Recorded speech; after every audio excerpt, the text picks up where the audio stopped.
All right, welcome everybody to another episode of the Big Doug and Carmi Show, your one-stop shop for all things Commanders. Make sure you hit the subscribe button so you never miss an episode. Very excited for today from the Athletic. We welcome Dane Brugler. Dane, how are you, man? I'm good. How are you guys? Doing great, man. Appreciate you giving us a little bit of time today. Dane, I was listening to Sigmund and Cecil's podcast one time, and I heard of them talking about how you kind of got your start in the business. I thought it was really interesting. I was hoping you would share that with our listeners. I knew I wanted to get into scouting for a long time. I grew up in Northeast Ohio, and so when the Browns came back in '99, that was kind of the signal to me, like, hey, this is pretty cool. And so scouting was what I always wanted to get into.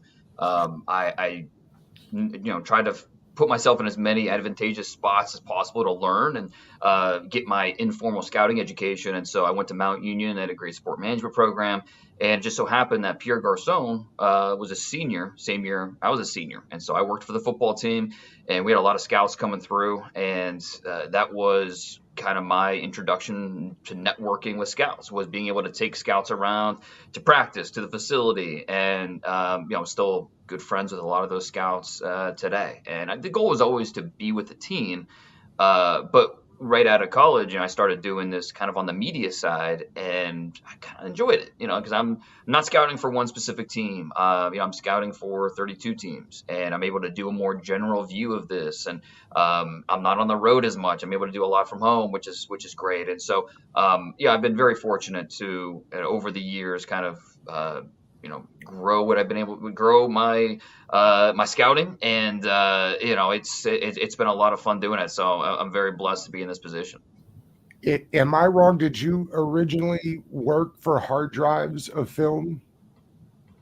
No, that wasn't me. That was not me. No, I got my start just kind of doing it on my own, and then I've had some.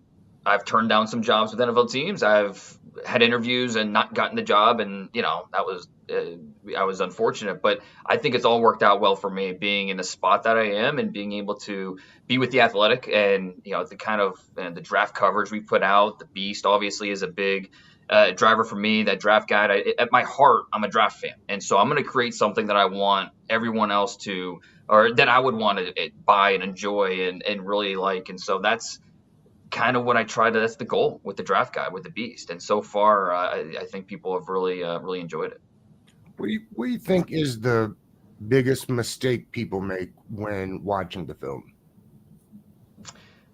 I think maybe not knowing what they're looking at. Obviously, you have to, there's a lot of simplicities of watching film, like, complete a pass, you make a tackle, but what are they being asked to do? And sometimes a completion's not a positive play, based off of maybe he had the wrong read. Maybe, if when you're scouting quarterbacks, maybe you're looking at what he was asked to do, and he should have hit the first read when, he went to the second read, or vice versa. There's so many parts of watching film that are beyond what the outcome of the play was. And I think the biggest thing too is scouts, you're scouting traits more so than production. You look at some of the most productive college players have not done anything in the NFL. They weren't high draft picks because they didn't have the traits necessary. And that's not a hard and fast rule. There have been plenty of guys that over the years have maybe debunked some of the outliers that teams they'll avoid, whether it be size related or maybe not have the right 40 time, or whatever it may be, and turned out to be a good player. So, but and that's why the draft will always be more of an art than a science. We will, and I think it's fair to use analytics, use history, and say this is what works, this is what doesn't. But even though we're going to try and make it a science, at its heart, the draft is always going to be something that we're dealing with people. We're dealing with younger adults, and when you get to the NFL and you get money, and there's different motivations. You're in a veteran locker room. Not everyone responds in the same way, and so the NFL and college are almost two different sports, as similar as they are. they're also very, very different. And so understanding what to look for with each team, understanding scheme wise, what translates, what doesn't. There's so much that goes into it, and we get it plenty wrong as well, both teams and those of us on the outside. It's what makes it so interesting. If this was easy, if we all agreed on all these players, it wouldn't be any fun to talk about. That's right. So, Dane, obviously the Beast is what you're known for. It's a great comprehensive draft guide. I love reading it every single year. I'm just kind of curious, it's a huge undertaking. Where do you even start in regard to that? Do you start off with a certain conference that you look at first, certain position that you start off first, and kind of what is the timeline for beginning the Beast every year? I mean, really, it starts with the previous draft class, because inevitably I'm watching film and I'm going to see somebody that catches my eye, and I look at, oh, he's not eligible to next year. So, but I'm still making notes on those players. And once the draft is over, I kind of take the month of May to recharge my batteries, take a few weeks, and coach my daughter's softball team, my son's Pee-wee team. Our season just ended last night, actually. Spending time with doing that and being able to take a step back, but I'm also getting ready for the next year and watching film on these guys, and it's where I build the database. That's kind of the first step, and that's where right now I've got a database that's over 1,000 players in there for next year, and I'm talking to scouts throughout the summer and saying, hey, what'd you see from this Boise State player, or what'd you see? Do you see how many guys Ohio State has this year? And going through all of our notes and understanding, that this is what I see, this is what you see, and it's kind of an information trading system, basically. And that way, the summer is to get a base understanding of who these players are. It's not necessarily, the rankings will change. It'll fluctuate between now and April. That's inevitable. But I want to get a base of who these players are. So going into the season, I have some expectations. So I know, this player needs to get better here, or this player, this is where maybe he wasn't as good last year. This is what improvements I want to see. And so I can grade him based off of that going into this season. But mostly these guys will be drafted off this year's film, upcoming season. But the summer is really important to get that base understanding of who these players are. And so that's what I'm in the middle of right now. Like I said, I just finished Ohio State, and they are absolutely loaded for next year. Every year. But this past year, they only had 4 draft picks. It's the lowest number of draft picks they've had over the last decade. But the biggest reason for that is the number of guys that have come back. And so I think they have a legitimate shot at the record next year. The record's 15, which Georgia set a couple years ago. Ohio State has a legitimate chance to reach that with the number of players they have coming back. Gotcha. Quick follow-up to that. Sorry. Go. I was just curious, do you go position by position or school by school? I usually go position by position. I start with always start with the quarterbacks. But then I try to be efficient. So if I'm watching, I try to watch, if I wanted to see an edge rusher, I'm going to watch him against the tackle that I need to see too. So that way I can watch 2 guys at once. And, it can be tough when you're watching an Ohio State or a Georgia, when there are so many guys out there you want to see. You end up rewinding the tape. You're watching the same play 8 times because there's so many guys you want to see out there. But I try to be as efficient as possible. I want to get at least 3 or 4 tapes for every player that I need to see. But yeah, I start with quarterbacks, then I'll kind of bounce around from there based off of being the most efficient with my time to make sure I'm getting to see all these players I need to see. So speaking of players returning, I find it's got to be so challenging watching players staying and also transfer from college to college with all these NIL rules.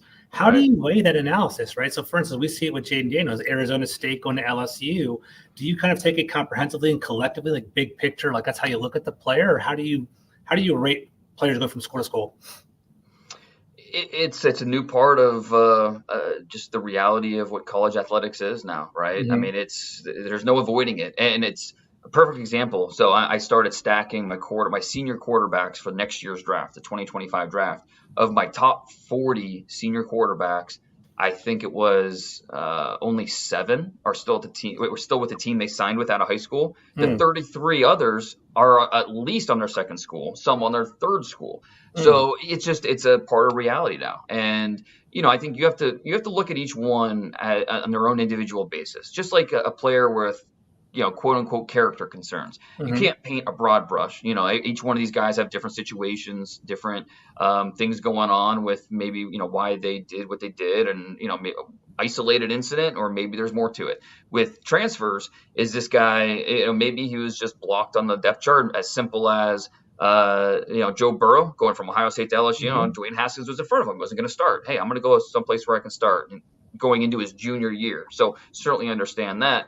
Jayden Daniels' situation was a little bit different. He had 3 years under his belt, but the turmoil that program at Arizona State was under, it's hard to fault him. And the fact that he was in 3 different offensive systems in his 3 years at Arizona State. He goes to LSU. He has the same system back-to-back years for the first time in his college career, and all of a sudden we see him be able to flourish with that consistency. So coaching is a big part of watching these guys develop and being able to get the most out of them, and Jayden Daniels is a perfect example of that. So, I think in the past we looked at transfers as running from competition, or maybe not being patient and being able to learn and take the coaching and all this.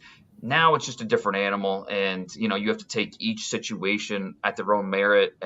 But to your point, it does get a little difficult when you go to scout these guys, and you have to understand each situation differently. It was tougher when we had that extra COVID year. Thankfully, that's no longer a thing, so we don't have to worry about guys, fifth-year seniors going back for a 6th year, and keeping track of all that. But now it is still tough keeping track of all these transfers, because it's just a normal part of college life now, and NIL as well. I mean, I was talking to a defensive tackle the other day who would have been a 4th-round pick, but he decided to go back to school because he got a $300,000 NIL deal, and say, I'll probably still be a 4th-round pick next year. And I was like, all right, that's a realistic way of looking at your situation, and saying 1 more year of college, have a nice little payday, and NFL will still be there a year from now. Makes sense. Before we get to start talking about some of these draft picks for Washington, I'm curious, Dan, your thoughts on they've totally revamped the front office in Washington. I'm curious how you like the setup there with that. Yeah, and obviously, really from the top down, when you talk about the ownership, and there's no right or wrong way to build a front office. Some teams, the power lies within the head coach. Other teams, the power is in the front office with the general manager. I think the most important thing is having everybody on the same page. And the Commanders were in a unique situation where they were able to kind of do everything at once, where you bring in the GM, you bring in the head coach, and you have the right people making cohesive decisions together. And I think we saw a good example of that this year with the draft, the players they drafted. I'm eager to see how it works out, because again, I think there's no right or wrong way, but the Commanders are doing it, I think, more of the quote unquote traditional way, or the way a lot of people feel like you need to build a front office, or just a total brain trust, including the coaching staff. And so I'm interested to see how it works out. It's all about resources, and some teams have been more willing to invest in the resources in a front office and a coaching staff. And I think this is an ownership group. This is a total organization that is willing to put the dollars, the resources in necessary. And I think so far we've seen that. So I'm eager to see how it works out here in year 1, and then moving forward next offseason. Dan Quinn's in now. What kind of bump will that be for guys like Emmanuel Forbes and Quan Martin? Were you high on Forbes coming out? And I'm curious because they've had Quan playing a bit of free safety, and it was early on, but it looks like Quan Martin at free safety and Sinnott strong safety. I'm curious your thoughts on that, you guys, from last year, and what this new staff might do for those guys. Yeah, I'll be eager to see, just because we know Dan Quinn is a certain type of coach and defensive mind, but he has proven himself as a guy that will change the way he thinks and the way he wants to attack based off of the personnel on his team. When he went to Dallas, he kind of changed up the way that his scheme and the way that he wanted to defend the offense. And so now with the Commanders and having a new roster and new set of players, obviously some coaches came with him, so there's some continuity there with him. But I do think that he has shown he is willing to be a chameleon with the way he wants to defend. And so with the roster he has, especially in that secondary, I think it'll be really interesting. Emmanuel Forbes, I liked him. I was surprised he was drafted where he was, just because I thought, it was a really strong corner group. I liked Emmanuel Forbes, but again, taking him ahead of Christian Gonzalez or Deontay Banks was not the direction I would have gone. I liked both those players over Emmanuel Forbes, but Emmanuel Forbes is still a good player. And I think last year we saw the volatility of playing the position. Forbes is a guy who he gets his hands on a lot of footballs. And we saw that he had, I think if he didn't have double-digit passes defended, he was close. He was a guy that he got his hands on the football, and that's something he was known for in college, obviously. I mean, he had, set the record for pick sixes in the SEC. And going back to high school, he was a guy that got his hands on the football, and that was proven year in and year out through high school and college for him. Last year, we saw that it's a volatile position, and especially a guy who is 6'1" and was still around 170 pounds. And so that lack of play strength, even though he's a really aggressive player, he's someone that is not shy. I mean, he plays like he's 200 pounds in terms of the aggressiveness, in terms of just the mindset, which is what you want in a corner. But he has a very wiry, thin-boned, slight body type, and that's tough. And that's something that bigger wide receivers will try to take advantage of. But again, you drafted him because of the ball skills. He had over his last 6 years going into last year, he had 30 total interceptions, his final 3 years of high school and then his 3 years in college. So it's the proof was in the pudding there. You're drafting him because of the ball skills, but last year we saw the volatility of the position, and I thought it wasn't all bad. I think, the Patriots game, I thought he played pretty well. He had his moments where, you could see the potential. You see why they drafted him in the first round. It's the peaks, the peaks were easy to see. Or I think, the peaks were there. The valleys, those were easier to see. That's what I think people are kind of harping on. But, corner's a tough position to play, and the biggest thing will be progress. Does he make the necessary steps this year? I think that'll be big for him. They also, I'm curious, from last year before we move on to this year, they took KJ Henry. Does he have the potential to be an everyday starter, or is he going to end up being more of a rotational guy? Yeah, I think he is more of a rotational guy. I mean, I think that if he has to be a starter, I don't know that he's a guy you're getting excited about as that pure pass rusher off the edge. But he is someone that you want in the rotation. He's someone that you want coming in and making an impact. You give him fresh legs. He's one of those guys that doesn't have an elite trait. He's solid across the board. Right. He's 6'4", 250. A good athlete, not an amazing athlete, but a good athlete. I think you really like the energy that he plays with. He's flexible off the edge. You look back at his time at Clemson, and he never put up these big, enormous numbers. He was never a 8 sack a year guy. He was more of a 3-4 sack a year guy. And so I think it's not, probably not realistic to think of KJ Henry as a guy that's going to come in and lock down a starting role and give you the consistent production maybe you're looking for. But I think you work him into the rotation, and I think he'd be a really solid part-time player. At least I think that's the most likely outcome for him, especially with this Commanders team. Gotcha. So moving on to this year, obviously we'll start off at the top with Jayden Daniels, right? So I know throughout the college season, Caleb Williams, Drake May were kind of 1 and 2 in that horse race, but then eventually Jayden Daniels, a rocket, flew up the boards. I'm curious, what are your thoughts? How's he going to project to the NFL? Is he going to fit pretty well with Cliff Kingsbury? Or what are some traits you really like about Jayden Daniels? What are some concerns you might potentially still have? Yeah, it'll be interesting, especially with Cliff Kingsbury, like you mentioned. I mean, Cliff Kingsbury, he comes from that air raid offense where it's mesh, it's white cross, it's a lot of play action. And you look at Jayden Daniels last year, it was minimal play action in that Mike Denbrock scheme at LSU. But what you love about Jayden Daniels is just, if you're going to bet on a quarterback who can create explosives. That's what I want on my team. Nobody accounted for more explosive plays last year than Jayden Daniels. He had 90 plays of 20-plus yards in 2023. That's a ridiculous number. And to put it in perspective, Joe Burrow, when he was coming out of that, when he had that all-world Heisman season, national championship season a couple years ago at LSU, he had 87 plays of 20-plus yards, and he did that in 15 games. Jayden Daniels had 90 in 12 games. And it's not just his arm. He does it with his legs as well. He's a really electric athlete. His dad was a corner. He wanted his son to be a corner. And you can kind of see that athleticism with the foot quickness and the way he moves.